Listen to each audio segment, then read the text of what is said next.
मित्रांनो, बालभारतीच्या जुन्या पुस्तकांमधील हा परिचित पाठ आहे. अनेकांच्या आठवणींशी जोडलेला हा विषय आहे.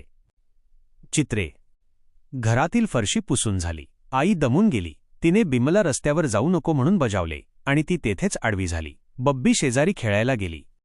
बिमला एकटे वाटू लागले. तो इकडे तिकडे रेंगाळला. मग तो सोप्यावर आला. खुर्चीवर उभे राहून त्याने कपाट उघडले. त्यात गमतीच्या पुष्कळ वस्तू होत्या.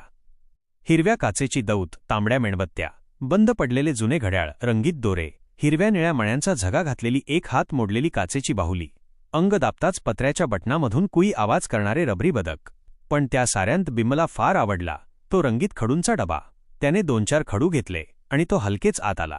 स्वच्छ केलेल्या फरशीचे मोठे चौकोन जणू बिम्मचीच वाट पाहत थांबले होते. तो मांडी घालून खाली बसला आणि वाकून त्यांवर चित्रे काढू लागला. थोड्याच वेळात जवळजवळ सगळी फरशी चित्रांनी भरून गेली. इतक्यात आई जागी होऊन उठून बसली.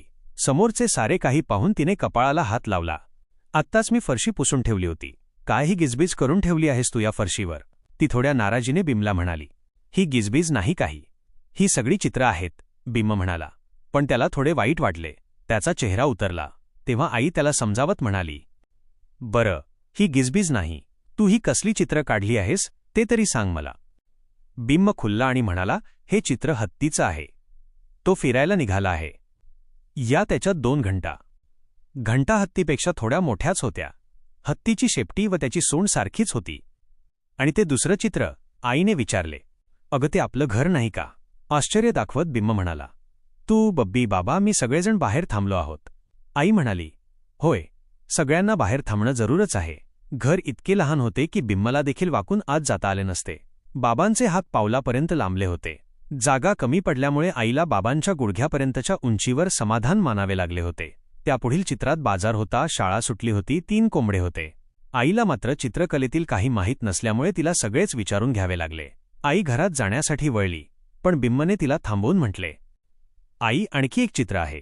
ते मी तुला काढूनच दाखवतो. एका फरशीवर बिम्मने उभी रेघ काढली. त्यावर डोके आले, गुडघ्याखाली पोचणारे हात आले. त्यांना पालवी फुटल्याप्रमाणे बोटांच्या जागी लहान रेघा आल्या. मग बिम्मने पुन्हा रेघा ओढून एक मुलगा दाखवला. बाजूला खूप गोल काढत त्याने एक ढीग दाखवला आणि मान वर करून आईच्या चेहऱ्याकडे पाहिले. आता हे आणखी काय आहे? तिने विचारले. अगं, हा मी बिम्म नव्हे का? आणि ती तू आहेस. तू ढीगभर लाडू केले आहेस आणि तू बिम्मला एक नव्हे 2 लाडू देत आहेस, बिम्मने समजावून सांगितले. आता मात्र आई मोठ्याने हसू लागली. ती म्हणाली, असं आहे का हे चित्र? लबाड चित्रकार. आई बिमला लाडू देत आहे का? तिने डबा उघडला आणि बिमला 2 लहान लहान लाडू दिले. हे तुझं चित्र आता मात्र अगदी खरं झालं बघ, ती म्हणाली. लेखक G.A. कुलकर्णी. मित्रांनो, हा पाठ पाहताना जर बालपणाची आठवण झाली असेल तर व्हिडिओला लाईक करा आणि असेच व्हिडिओ पाहण्यासाठी चॅनलला सबस्क्राईब करा.